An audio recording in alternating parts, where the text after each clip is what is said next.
Thanks for sharing your Thursday with us here on RT International. Lawmakers at the European Parliament have called for tougher policies against Russia. Representatives from the right-leaning European People's Party said the time for talk and persuasion is over. Some also called for Moscow to be shown that Europeans are ready to go to war for their principles.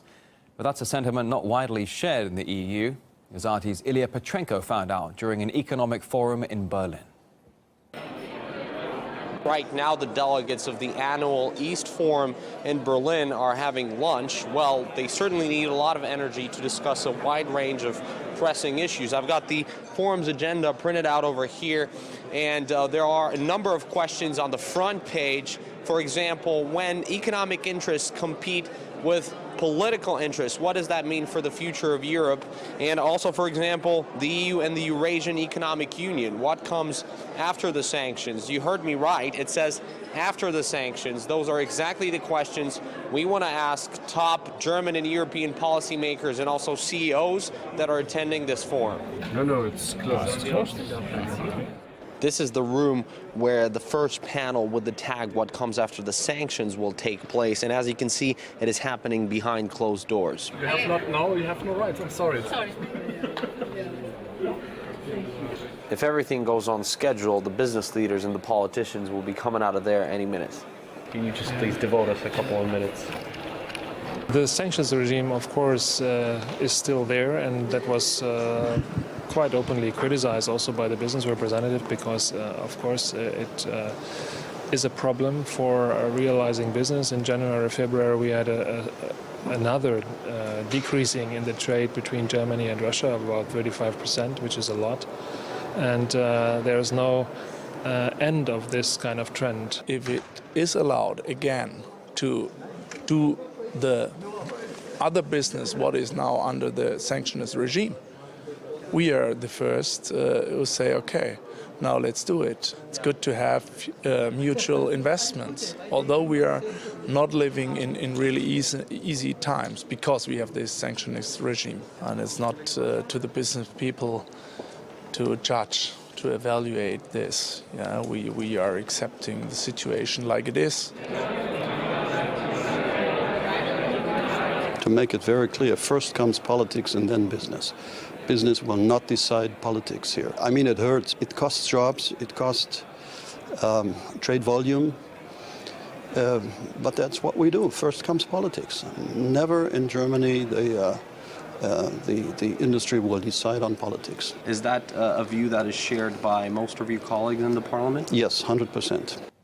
So while some lawmakers say politics come first, even the German finance minister admits that sanctions are affordable only if there's a strong economy to support them. On our website at rt.com for you this hour, provocative propaganda. Dozens of buses and trains in New York City will carry anti-Hamas adverts after a local judge overturned a ban put in place by transport authorities. More at rt.com this hour. Also, while you're there, toddlers protest. A group of disappointed parents and their kids occupy a London nursery which was forced to close due to redevelopment plans. But what's being built instead of the kindergarten? Those details online. The U.S. House of Representatives has passed a controversial bill on cyber security. It would allow companies to share information about computer attacks with the government. And the bill is in line with President Obama's views, which has been encouraging large corporations to work with authorities for what he calls the online safety of all Americans. There's only one way to defend America from these cyber threats, and that is through government and industry working together, sharing appropriate information as true partners. In all our work, we have to make sure we are protecting the privacy and civil liberty of the American people. Yeah, but not all agree with the president. In a letter sent to members of Congress, activists warn the act threatens privacy and civil liberties and allowing companies to significantly expand their monitoring of what users also do online. This bill doesn't do anything new, except it exchanges immunity to these private companies, or it grants them immunity for turning over private information to the government that would otherwise be illegal under the Electronic Communications Privacy Act and the Wiretap Act. The problem with this bill is that now this information is going to be turned over to the intelligence community, to the law enforcement community.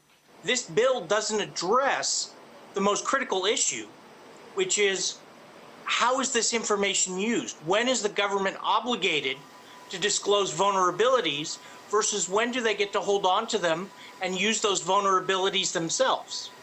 Up next on RT International, Oksana Boyka discussing Russia's decision to deliver high-tech air defense missiles to Iran and the possibility that Tel Aviv or Washington will try to attack Tehran's nuclear facilities worlds apart. Coming your way.